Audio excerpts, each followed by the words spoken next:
Across the Park podcast is proud to be sponsored by Globe Gas and Heating. For the best kitchen and bathroom renovations, boiler servicing and repair, and central and underfloor heating in the Northwest, head over to globecentralheating.com and quote Across the Park for a free quote.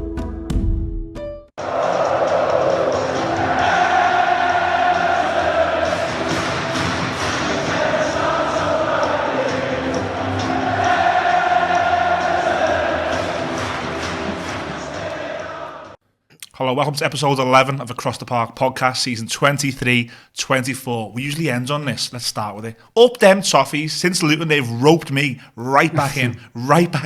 So myself here, Millsy and Judgy are going to cover the West Ham game, look ahead to Burnley, get some social questions off you. But we're joined by a very special guest, our friend who joined the Instant Match Reaction last season, over from Lynchburg, Virginia. Pat, massive Evertonian. Welcome back to Across the Park podcast, my man. How are you? Good to be back. Doing great. A little tired, but yeah. Yeah, flew straight in this morning, straight to the podcast studio. Yeah. No expense spared from Across the Park. Yeah, don't say that too loud. First of all, we're going to come back to you, Pat, and talk a little bit about what it's like to support Everton as an American. You're not even a Scouser who's exiled. You're actually an American who's chose, for some reason, to support our football club. So I do want to get to that. Before we do, I met you last season at the Bootle game up the Bucks, and then we met each other again the next day at the Manchester United game when you came on the podcast, and then you've been back in the States since. So the tail ends of last season for me and Judgy and most Evertonians who were here and I speak to was sleepless nights. It was, barely looking forward to the games coming, fearful. Was it the same for you, even though you're so far away? Yeah, it was hard to explain it to other people though. It's a stressful thing. I remember we have an annual kickball game where I work. It's like interns and people who work there full time, and we like go play kickball. It's just that I don't know if you have kickball here. It's a version of baseball where you kick the ball. I didn't think of that. Yeah, it's part of baseball. I've played it like as a camp game, a soccer camp game. Gotcha. Yeah, I get it. So it's. But we were playing that, and I had a laptop set up right next to third base, and they were like, "You're gonna break your laptop," and I was like, "Okay, fine, I'll watch it on my phone if that's what happens." Yeah. But yeah, no, it's not something you can fully explain. It's a good point, then, isn't it? We've got each other and we've got our friends and stuff, and we're all going through it together. And you're a little bit exiled when it comes to that. I suppose you're on the internet and looking for. But at the same time, though, you're also not surrounded by it, like everywhere you turn. So at least when the game's finished, so to speak, you can kind of go, okay, I'll leave that for a bit, and until the following week we don't get that break. So it swings and roundabouts a little bit, isn't it? It does, yeah. Look, we'll revisit you supporting Everton from America, like I said at the end of the show. Judgy, start with you. The performance yesterday, West Ham. You said to me yesterday morning that you heavily fancied us. You had a good feeling about it. You made me put a bet on, so I'll thank you for that. You got me in the mood. And Everton, in my opinion, really, really strong performance yesterday. Would you agree with that? Absolutely, and I think as you said at the top of the show, joking slightly, I think we've shown that we're more than capable of that in recent weeks. I think it started with the away performance at Brentford, and it's carried through to a few away games since. Obviously Villa away in the cup, and yesterday I think he's found a formula certainly away from home with that group of players, and the players are buying into it. You can see the spirit. You're certainly seeing the spirit on a number of occasions yesterday. The players kind of backing each other. They certainly know exactly how they're approaching games away from home. They know how to unsettle the opposition. I think you would put, without disrespecting the opposition, I think you put West Ham and Brentford in a similar bracket in terms of where they sit in the league. That's fair, yeah. Someone actually said on Sky yesterday, I think it was an interesting point, that West Ham are almost the measure of a Premier League team, as in the better teams beat them and the weaker teams tend to lose to them. Mm-hmm. They're kind of like the I don't know what you kind of, what's the word? Stereotypical. The stick almost, that you kind of, how you get on against West Ham is where you sit in the league. And interesting way of putting it. I don't think, based on what we've seen at Goodison, I don't think it would be the same outcome if we played them at Goodison at the moment, because we certainly seem to struggle and have different issues when we play at Goodison. But yeah, just from a simplistic point of view, I thought I thought, and what's great about, without plugging too much, in fact I will plug it, our opposition podcasts are brilliant. It gives you a real insight into where the opposition are, you know, what their strengths are, where you can really get at them. After having a good chat with them last week, it really convinced me that we could get some success from the game. That added to the fact they played in Europe and they were a little bit leggy. I think helps us because, you know, whatever you say about Dyche, and we'll come on to that later in terms of crediting the manager, the team are a lot fitter, they're a lot more organised, and we're difficult to play against when we set ourselves up in that manner. We're certainly going to come on to individuals, I'm sure, as well, but Dominic Calvert-Lewin, you know, what a difference he makes. You know, we've seen that at the end of last season, and we're seeing it now. We're a completely different team and you know, a completely different animal with Dominic Calvert-Lewin. And, you know, Dominic Calvert-Lewin in as confident a mood as he is now, you know, it does give you a lot more, you know, room for optimism, doesn't it? Yeah, it does. Pat, bringing you in and sticking with the theme of Dominic Calvert-Lewin, really important player for me. I'm not his biggest fan. I do think there's times where he can be wasteful, but we're not going to go there today. We're going to be positive. He does make a big difference to our team, and that's his third goal of the season. Very well taken. Do you see someone now who's maybe benefiting from someone's breathing down his shoulder, and that can maybe help us get the best out of Lewin this season? I don't know if I don't know if it's because he's got Beto breathing down his shoulder, but there's definitely some pressure on him to perform. He's also healthy though. I think that's the big difference. When his quads are intact, he's a hell of a player. So yeah, I mean the competition always helps. But he's healthy. He's able to run for 90 minutes, and he brings other players into the game. He makes Doucouré way better because he creates space for Doucouré. I agree. That's why Doucouré, I don't know what he scored this year, like 4 goals or something. Yeah, he's our top scorer. I mean, our regular listeners and viewers, they know man and Judgy's opinions, but your opinion as a whole, are you a fan of Dominic Calvert-Lewin? Yeah, I like him. I think he's probably a mid-table level striker, which is the type of player which right now we can get to play for us and then keep and not have to sell him on in 2 years. So hopefully he does good enough this year that we can, not that we can sell him, but that theoretically he would make more money for us. But I mean, he's certainly makes a difference to the team. Yeah, he does. Allows other people to play. And yesterday he was a real nuisance himself as well. Always is. He's an important cog, and Judgy, to bring you back in. Someone again, and I'm proven to be wrong on this podcast more times than I'm not these days. I was quite worried by Jarrad Branthwaite coming back in the summer. I wasn't overly convinced when he played under Frank. I didn't think playing a few games for PSV in that league qualified him to be the answer. He's putting toilet roll down my mouth and shutting me up each time he plays. Yesterday, colossal. Yeah, just want to get this off my chest. Yardstick was the term I was thinking of before, and I'm like the measuring stick, whatever. Jarrad Branthwaite, I can't speak highly enough. Every game better. Every game better, yeah, and you know, it really advocates as well. It's a huge credit to the backroom staff. Everton's recruitment team and Everton's, you know, football staff have took a lot of stick over the last few years for and a lot of the time for, you know, it's been justified, but the decision to send Jarrad Branthwaite on loan to PSV for the whole of last season has paid huge dividends. He's grown within himself. He plays in Europe. He's played with a team that obviously play out from the back, but are maybe not. You know, PSV are kind of, if you like, the second or third team in Holland, so he's had to come up against better opposition. He's played against good attacking players, certainly in training. As I say, he's played European football. He's been tested.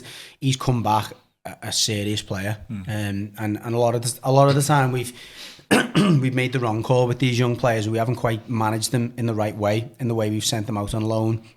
We never seem to get, certainly in recent years, the full potential from them. But it looks like we've managed Jarrad Branthwaite's development to a T. And you know, Pat spoke then about, if you like, the likelihood of someone coming in for Dominic Calvert-Lewin. I don't think there's any shadow of a doubt, unfortunately, but positively, if you look at it from Pat's perspective, that someone or several clubs will be sniffing around Jarrad Branthwaite. And for me, I'm okay with that. I got asked on another podcast, might have even been the the opposition preview for the West Ham game. Does it worry you when you've got Branthwaite playing so well and other teams going to take him? Like, no. If players play that, much out of the skin and are standing head and shoulders above others and are dominating games and are getting man of the match, we're reaping the benefits as a club now. If they move on to bigger and better things, so be it. I've seen it happen, so many times down the years, and if the club get the right amount of money in for him, but in the meantime he moves us up the league, he keeps us safe, then so be it. But full credit to Jarrad Branthwaite. He's took his chance with both hands. Still a bit disappointed the manager didn't show faith from the start of the season, because I think we might have been looking at a slightly different picture if Branthwaite was played all of the games that Michael Keane was allowed to play at the start. But we are where we are now, and I'm delighted with his form. Yeah, look, there's some individuals I do want to, our listeners want to ask about. So we'll say the individual performers, it's all social media really. But Pat, bringing you back in, Sean Dyche is someone who, if you look at social media, there's a bit of a split. There's some fans who are with him and accepting of the situation. Other fans, not so much. I think it's fair that we give the manager credit. As what Judgy said there, especially away from home. He's found this formula now where we're going away from home. I'm confident watching this team away from home. They're coming back with points. Goodison is the next sort of move on a chessboard he needs to sort. But how have you assessed the manager's job so far this season? My theory is that they don't practice shooting. Because at home, we get a ton of shots. XG is through the roof, but they don't go in. Like, consistently. That's what happens. But then you get a really good chance in an away game, and it's like we're much better, much more clinical. Maybe it's knowing that you're only getting a few and not that you're going to get a bunch more. I don't know what it is. But I think, we're in the last, since losing to Luton, it's been we've looked good overall. Drawing with Sheffield is bad too, but it's ups and downs, and that's it's a rebuild. And rebuilds are I guess it's a lot more common in American sports. And what I notice across all 4 major American sports that I watch, a rebuild, the first stage is wild inconsistency. Yeah. So like you'll go on the road and win against West Ham, you'll also lose at home to Luton. Because I think we just don't have that many different ways of playing. So as the rebuild continues, I imagine it. I at least hope, maybe I'm being a little optimistic here. I hope it looks like rebuilds do in other sports where you have a draft system and you sort of bottom out and bounce back up. So yeah, hopefully it's valid parallel. And not just something I'm imagining. I actually think you're spot on. I think that the bit at the start where you mentioned about the shooting practice in a simplistic way, I think you're right. Unfortunately, I think at home we're our own worst enemy in terms of the fans. I don't think the fans at the moment, and I say this with bated breath and awaiting all of the abuse I'm going to get for this, but I think most fans will accept where I'm coming from. We've got a fantastic group of fans that travel away from home, and from the first whistle, regardless of the form of the team, regardless of what's going on behind the scenes, as soon as that whistle's blown, if not before then, are completely behind those 11 players on the pitch and the manager. At home, it's not the same. It's like we're waiting for the chance to get on top of the players. And I think, what you're getting at in terms of the shots there, the players can feel that pressure. If you get an early goal like we did, or an early-ish goal against Bournemouth, the attitudes of the fans change and suddenly everyone's behind the team, and the feeling as a player is that you gain confidence from that.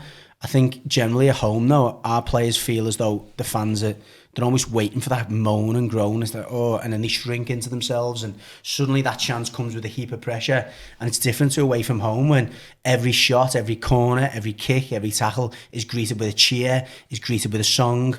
And I think we've got to be accountable for that. I'm not talking about shifting it back onto the fans and saying we need to greet coaches in and all that stuff. I just think we need to just take a breath every now and again and just let the players play a bit at home. I think we've got to be accountable for that. But I completely agree with what you're talking about in terms of the rebuilds, and you've got to do it bit by bit. And Klopp, if you look across the park at Liverpool, his first bit was, I just want to get a score and goals. and there was 5 threes, and there was 3 fours, and there was 2 threes and 3 twos. Okay, we're scoring goals now. We need to get us being a little bit more hard to beat. Dyche just done it the other way around and said, well, we need to be hard to beat, and then we'll work out a formula of how to score goals. I think he's getting there with that now. You know, obviously the win at Brentford started with 3 goals at Bournemouth, at home. Before that, it was, you know, we hadn't scored 3 goals at all under Dyche, apart from the game at Brighton. So I agree with you. I think the rebuild's a really good way of putting it, because he had to do that rebuild, and we seen the stat, and it got put in our group yesterday, about the number of players in that first 11 that are, you know, 20. The oldest was 30. 21 to 24. So many young players in there, and that's a big factor in terms of the inconsistency, isn't it? Yeah, absolutely. I mean, Tarkowski's a good leader. Pickford's a good leader. Nice, yeah. Young is a good leader. He's been a little bit shaky as a player. So yeah, I mean, you have guys like that. And this is, I guess, keeping the parallel going in American sports. You have players who have been there and done it, will go back to rebuilding teams and help create that culture, create a culture of winning. And I think what we have now with Coleman, Tarkowski, and Young in that back four, that's a culture of defensive solidity. Idrissa Gueye as well. Yeah, it's good. He's the most vocal one, but yeah, it's creating a stable base. Like, the team has an identity now. Like, I know we're gonna line up 4-4-1-1. Yeah, pretty every much. week. Yeah. So yeah, it's consistent. They work hard. They're organized most of the time. Hopefully that's something to build on. But it's not going to win games every week. I agree. There are going to be some weeks where it's just the organization isn't enough because you're not finishing. Yeah. And I've been to one away game, so I'm far from the most qualified person to talk about it. But you're right, the environment is different. I'm sure they do practice shooting. No, but you're right though. It was it's it is a different environment. I'm not sure if that affects the players. I've obviously never been in that situation. I'm I can a compare very it to, mediocre athlete as opposed to professional. You don't mind me asking, Pat, what you do for a living? What's your job back home? I'm a stadium announcer. Okay, so imagine being a stadium announcer and you've got 5 or 6, just on a small level, 5 or 6 people in your ear going, you're crap, you're rubbish, what are you doing? Like, constantly in your ear. Conversely, 6 people sitting behind you just like, spot on, man, yeah, you're cool. It's completely different. You doubt everything you do, don't you? And you're suddenly stuttering and stuff. So I think on a simplistic level, like that's where I'm trying. And look, by the way, I'm not saying I'm the absolute saint here in the match, and I'm constantly being positive towards the players.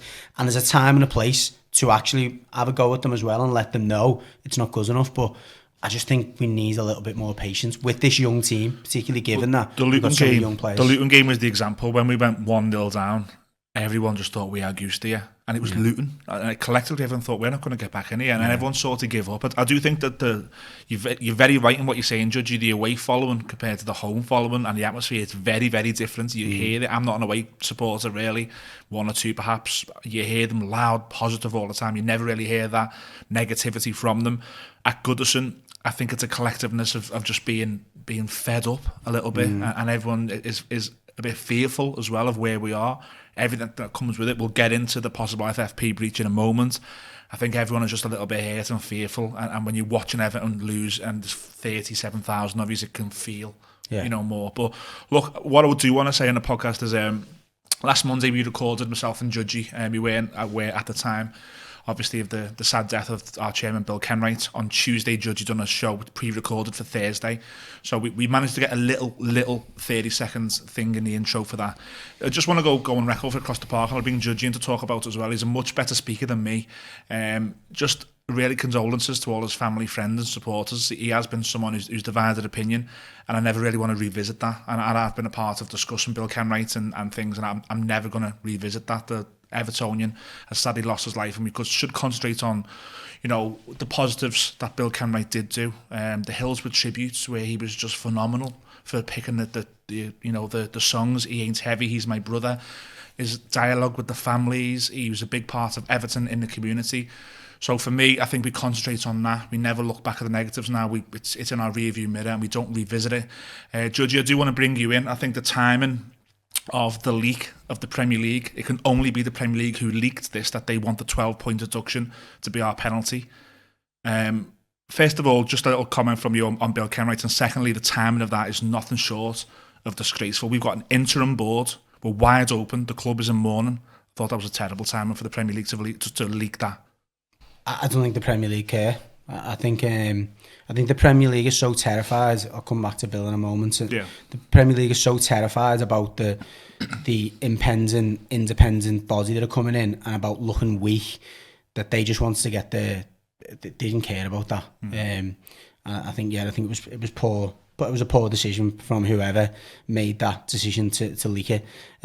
But on Bill, look, I think you said it perfectly. I think you're doing yourself a discredit to say you're not a good speaker. You're a lot better than me. But from my point of view, Bill was an Evertonian as much as any one of us. You put any one of us in the shoes that he was in for those years, and we would have made far from perfect decisions. We would have done loads of things that we would have regretted because we're not direct. We've not trained to be directors. Bill was an Evertonian. He'd done what he felt was best for the club.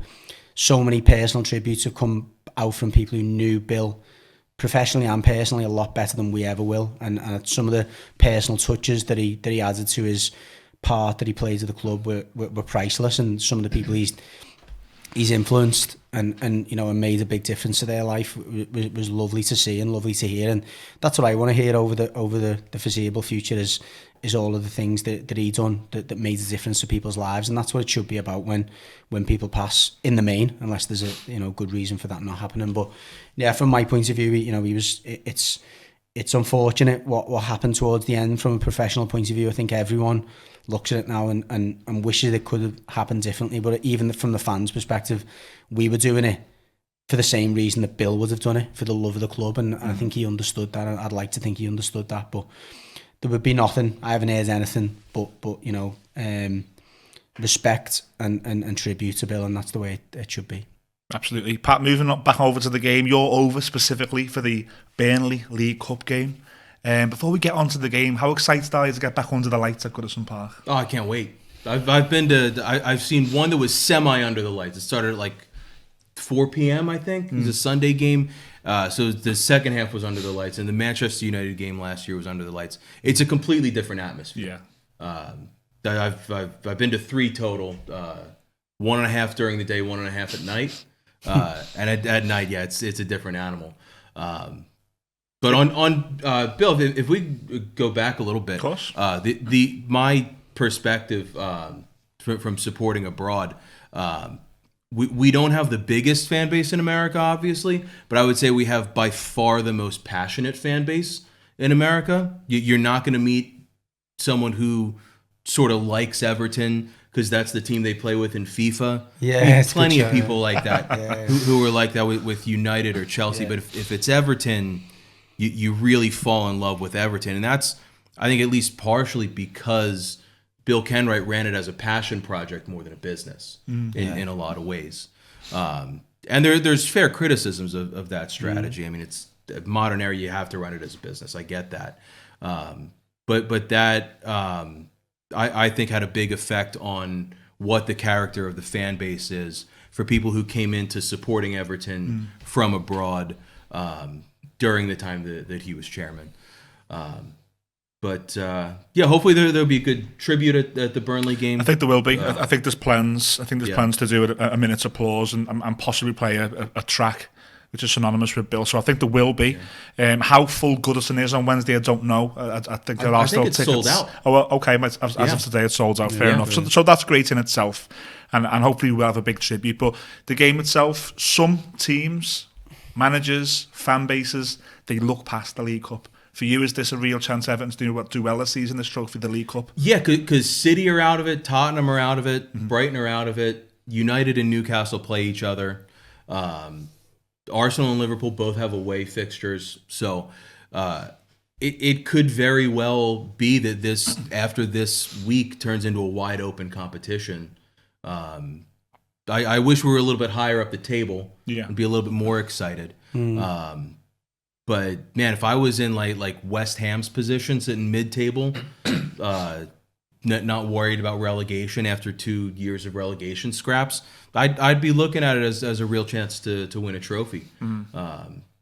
Just because you see Manchester City and Tottenham out, Yeah, pretty wide open. Judgy, would you play a strong team on Wednesday? What Pat said there about big clubs being out and maybe other clubs, it's not their sole interest. If Everton win on Wednesday night, we're in the quarter-final of a cup with big teams out. Would you go strong for that reason? absolutely. I'd go as strong as we could, with a few exceptions. I think there are some players within the squad who would not, who would come in and not make a huge difference or have a negative impact on the way the team's playing. I think Ghana guy probably comes into that category. I think he probably needs some minutes and could benefit from some minutes. I think Beto probably falls into that category as well. I think from Beto's point of view, briefly, I know there might be a question on that as well. I think he's someone who needs to feel like he's the main man. So if Sean Dyche says to him, look, this is your chance here, it's the cup competition, you play well here, you score here, you're back in for the next round, which is potentially a quarter-final. It could give him that confidence he needs. I wouldn't make too many changes apart from that. Certainly don't want to see Michael Keane back in there. I think keeping that back four as solid as possible, which has been the bedrock of our success in recent weeks, I think is important. But I'd maybe just give some of them fringe players some minutes. I think Danjuma maybe falls into that category for a McNeil or for a Harrison, depending on the sports science team will know which one's more fresh out of the two. I certainly don't want to be losing key players to injury. I think Dominic Calvert-Lewin, we do need to look after him. As much as I'd love to see him come back in, score one, score two, get us through, I think if he came in and got injured, it would really have a huge impact on our season. So I think Beto coming in, maybe Ghana guy. I'd like to see Patterson stay on the team. I thought he had a decent game yesterday, and I think he needs consistency. But yeah, maybe 2-3 maximum changes. Trying to give us a quick prediction, Judgy. League Cup, if we win, we're into the quarter-final. Like I said, Burnley, not in the best of form. What would you give a prediction for Wednesday night? 3-0. I think we'll come flying out the traps. I think if it's a full house, I think the tributes are built. I think the fans will be right behind them. I think the players will be really up for it. I think it's playing at home in the cup. It'll be a refreshing change. I think for some of them, I think we'll get a goal early, and I think it'll be difficult for Burnley after that. I think they might make a host of changes, given their priority at this time has got to be the league. Pat, do you want to give us a prediction? I would say 2-0. I'm not as optimistic, but I think we'll win. So yeah, hopefully it's worth flying halfway around the world for. I hope so, mate. I absolutely hope so. Look, we'll close that section out. We're going to move on to the socials. Before we move on to socials, I'll be back on Thursday with Albion Obsessed, a Brighton fan channel who've been on before, and myself and Albion Obsessed will preview remotely the Everton versus Brighton game on Saturday, so we're not going to touch that in this episode.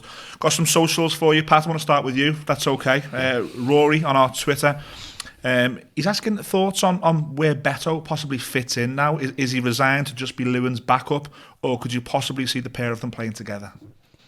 I wouldn't mind seeing them play together, but it's not a strategy playing two center forwards that is regularly used. So I don't know what to expect. Would it just be like straight up long balls? Would one learn how to play off of the other? Because it's not as simple as just saying we got two big guys up front. You have to teach them to work together because they're used to being lone forwards. So I thought Chermiti coming in yesterday was really interesting. I'm hoping that means that Beto plays on Wednesday. But it is him coming off the bench ahead of Beto. I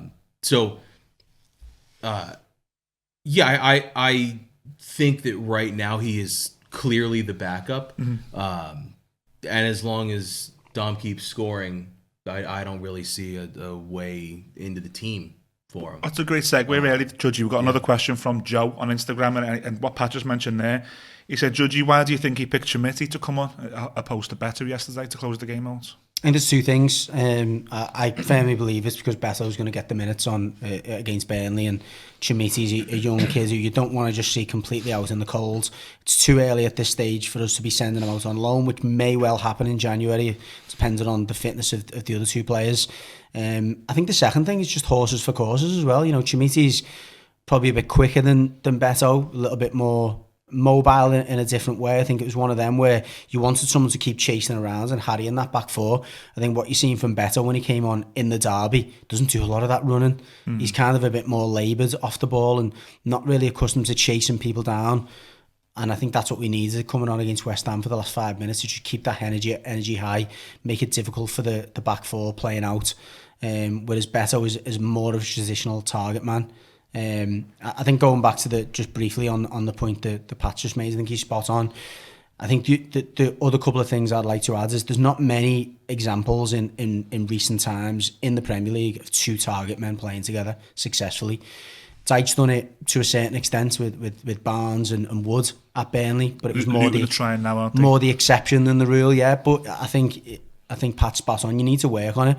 Those players need to know what their defined role is at a given time. Whether it's when the ball goes out to the left-hand side, you're the target man, and the right-hand side, you're the target man. It could be that way. The other way is, look, you're the target man, you play off him. But when the last time we seen them together against Luton, it looked a mess. It looked like they'd never worked on any of that, and we can't have that again. So if it is going to happen, whether it's Chimiti and Calvert-Lewin or Beto and Calvert-Lewin, they all need to know, if you're playing with him, this is your role. If you're playing with him, this is your role. And for the players playing around them, this is how you play. When we've got two target men, clearly that didn't happen last time, and I wouldn't like to see any of them play together until it does happen. Yeah, fair. Tommy on Instagram, he's a message for me. He said, Millsy, I said hello at the women's game last week. I do remember Tommy, yeah. Big fan of the show. Are we going to start covering the women's team more? I think intermittently we'll possibly dip in and out of it. Me and Judgy don't go to every women's game. If you do go to women's games like you obviously do with Tommy, it's a different environment. You go all the home games now. I go most of the home games, yeah. But it's a different environment. I can't foresee us doing an instant match reaction to an Everton women defeat there, because it's different. It's a really nice family atmosphere.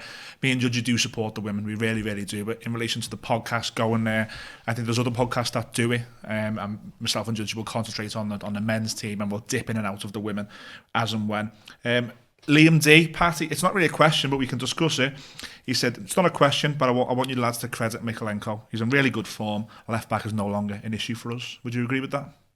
Just about. He's not contributing as much as I'd like to see going forward. Yeah. But I don't think Dyche is asking much of him going forward, and I think that's why he's been so good defensively. But wingers can't get past him right now. He's been great. So long may that continue. I think having Branthwaite in the back four makes it much more stable and a much easier environment. We got to remember he's a young player. He's 22, 23, something like that. So he's still developing. This is his second full season in England. It's a much more physical league. I think he's put on a little bit of muscle in the off season. He's been excellent when he's played. I think right now he's got left back on lock, and then right back is Patterson, Coleman, and Young all competing for one spot. It's great to see, and hopefully he'll start getting forward a little bit more as he gets a little bit more confidence, because that's the only thing performances like this are going to cause him to be more confident. Yeah. Good points. Judgy, Richie on Instagram, he wants you to talk about whether you agree with him, first of all. You think there's a really better balance in the team with Onana and James Garner as our two? Completely agree. I think we've seen it in the Aston Villa game away, and we were disappointed to not see it the following game. Credit to the manager now, he's stuck with those two. I think Onana has looked like a different animal, and I used the second word purposely because he looks like an animal. He's flying into tackles, he's up and down the pitch, endless energy. He's relishing that freedom. He's got a good relationship with Garner. Garner, for me, by a mile, is the best technician that we've got as a midfielder. He's got that ability to switch the play. He sees passes that other midfielders don't see, and he can execute them. So, yeah, really enjoying that pairing in there, and long may that continue. Last question before we move on, Pat, to talk about your emotional connection to Everton, shall we say, and why on earth you chose this football club. We'll move on to that. But last question, Judgy. It's Pablo on Twitter, and he says, can we ask our fans to start being more patient with Nathan Patterson? He was looking online yesterday. Fans were getting on his back early in the game. Let's not forget that Seamus Coleman and Leighton Baines both took 2 seasons to break in as young fullbacks. Yeah, and certainly in the case of Seamus Coleman, he had the best part of a season and a half on loan as well. Yeah. You know, it's the Blackpool one that kind of give him the big, you know, boost, if you like, from a confidence point of view. But yeah, and it's exactly what Pat was saying about Mykolenko. Expectations are sometimes our biggest worst or our worst enemy as fans, and they certainly are for the players. Mykolenko came in with a figure on his head. People are expecting a new Leighton Baines. Patterson's come in following in the footsteps of Seamus Coleman. Let's make no mistake about it, those 2 fullbacks are the best fullbacks we've seen since the 80s. So they were outstanding, and Seamus Coleman's still there obviously, but Leighton Baines is one of the best left backs the Premier League's ever seen, so to follow in those footsteps was always going to be difficult. Nathan Patterson, likewise with Coleman, a massive servant to the club and an outstanding fullback. I really like Patterson, but he's a kid. He needs time, and he's, you watch him for Scotland, and he's a different player because he's playing with those shackles off, and he's playing with players and fans who get behind him and believe in him, and we need to follow suit. Yeah, fair enough. Pat, let's move on to yourself. Anyone who's probably watching over in the States, they hope this will be an interesting segment of the show. Imagine when you're growing up, I know soccer in the States now is big. I imagine not so much when you were a young boy. Why soccer? Why Everton? So it's a very widely played sport, okay, but it's not a widely watched sport because the MLS is not on the same level globally as baseball or football, or American football, hockey, even or basketball. But yeah, those are the big 4, and then the MLS is like that's there too. So yeah, it's very widely played, particularly in suburban areas, not so much in urban or rural areas. But I think when I was growing up, I think it was the most played sport in America. Wow. But it's just the fan infrastructure, I guess you could say. There's probably a better word for that.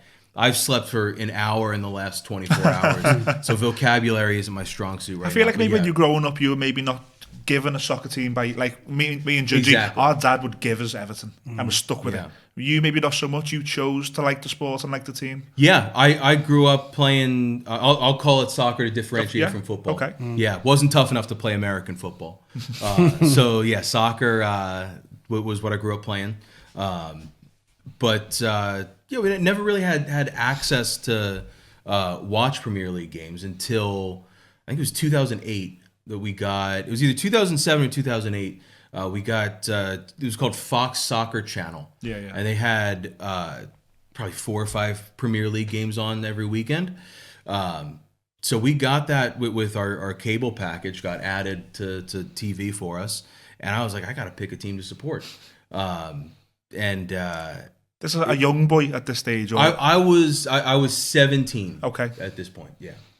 So you're old enough to make your own sensible decisions. Yeah. Okay. Yeah. So the reason the question of why Everton, I pulled out the old family laptop and started searching cities in England, because in America you pick the team that you support based on the city. Yeah. So it's like I'm wearing an Eagles hat right now, so I'll use the Eagles as an example. I don't have any strong connection to the Eagles as an organization. The Eagles play a sport that I love to watch, and they represent the city where I grew up outside of Philadelphia, from South Jersey. South Jersey is the world of Philadelphia, so it's Philly-ish. Yeah, okay. Yeah. So I just figured that's how it is everywhere. So I picked a city that I thought was most like Philly. And Liverpool's what I settled on. It's a very working class city, very passionate about sports, and very, very proud of its history. Certainly misunderstood, to say the least, in the media. Everyone thinks people from Philly are mean. We're not. We're direct. To be fair, Scousers are but the same. exactly. Philadelphians are very friendly. We're the kind of the American version of Scousers in a lot of ways. But it's not a perfect analog. And as I grew into being an Everton fan, I started to be more interested in Everton itself than the city. And then in 2012, I came over here for the first time, and I was like, this place is great. Like, everyone here is friendly, and it's it's a great environment, ton of history. So yeah, I love being over here. I've been over here 4 more times since then.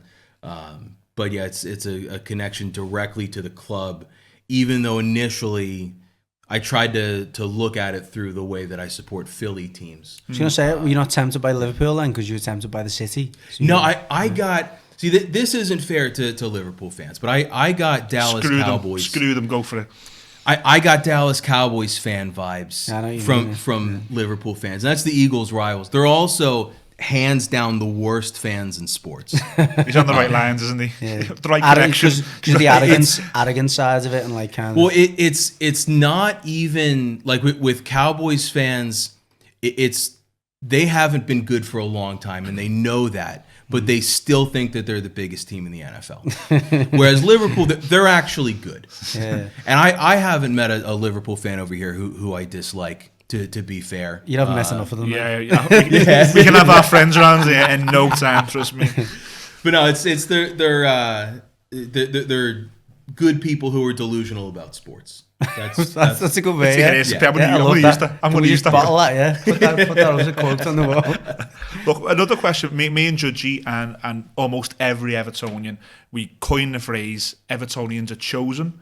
You wouldn't really choose this life. It's special, the connection. And despite what happens between us, supporter, that football club, the love seems to get stronger. Did you feel that when you got that connection, it got stronger and stronger? And as a fan from the States, were you surprised at how much now you are an Evertonian? Yeah, I didn't think that there was ever going to be a team that I liked more than the Eagles. You know, like that's the Philly team. Of choice. That's the biggest team there, but it's completely different with football or with soccer to differentiate. Yeah, you guys, you know what I mean. That's fine. It's not like supporting American teams because it's you're directly supporting the club as opposed to supporting a city that you love. So yes, supporting the club. I don't know how to explain exactly. And that's the perfect answer. When someone says to me, "Why Everton?" or to judge you on holiday, you got your Everton training kit on. Why Everton? I don't know. It just happened, and I can't get enough of it. So it's a perfect answer. Judge, it's easier to answer why I chose Everton than why I wake up every Saturday morning and watch games and let it affect my entire day. Yes. Spend thousands of dollars to travel over here all the time. When me and Judgy were speaking about getting you on, I'll leave Judgy with the final sort of question before we let you get on and go and see the sites and things. Me and Judgy were talking about, you said, Judgy, how surprised, you were glad Pat was coming on. You wanted to talk about how passionate that you see, English soccer fans in America. You coined the phrase that they always seem so passionate, and you wanted to speak to Pat about that. I wouldn't say... You never see a group of fans who don't really, the half-arsed kind of thing. Yeah. So, I mean, the question I've got is one of my good friends went and done the Chicago Marathon a month or so ago, and he went over there, and the day before the Everton game was on, so he went somewhere to watch it. Ended up finding or stumbling across the Everton fan club or whatever from Chicago. He said, and he sat there and he watched the game with them. And you might have this and you may not. If you're the only person who supports Everton, you might not be able to necessarily relate. But he said, I sat there and I enjoyed watching an Everton game more than I've watched an Everton game in years, because every person has a little nickname for the players and they talk fondly about them. And they weren't getting on the back all the time. They were like looking for reasons to kind of, and every time there was a foul, they were having a go at the opposition. It was like, it felt good again to support Everton. He's like, if I had to watch that with my friends, they'd have been looking for every reason to slag them off. They'd be like, oh, that's happened again. They're picking up on every positive aspect. Do you find yourself doing that when you're watching a game, as if you're getting behind the club and the players and you feel like you need to defend them? Or is that just Was that just that particular? See, Philly is the one exception to American fans having a strong tendency to get behind their team. So Philly's more there are Philly sports T-shirts that I've seen people wearing that say "Just Boo It" as a play on "Just Do It." Yeah, Oh my God. Fits in a good so- Brilliant, yeah. yeah. Next American fan you have over here, that's a great question. Love it. But no, I have the. So when he does the Philadelphia marathon, you'll get him to go to a fan club. It might be a bit too. Exactly. Yeah, it might feel a little bit more like home. Love it. Yeah. Oh, perfect. Yeah. Pat, it's been really great to get you on. I know you've just landed hours ago. You came straight to our studio here in the amazing Pod Cafe studios. But from myself and Judgy, thank you for coming on the channel. Thanks for having me. Great to be back. Up the Toffees, eh? Look, Pat's going to be at the Burnley game. I'm sure you'll see him around Goodison. Please come and give him a warm welcome and a shake in the hand if you do see him. Myself and Judgy be down there as well. If you see us, by all means, do come over. Thank you to Pod Cafe, this amazing studio, once again for hosting us. Thank you to our sponsors, Veer Clothing and Globe Gas and Heating. I'm in a good mood. Pat's in a good mood. Judgy's in a good mood. We're off to get a pint. As always, up the Toffees.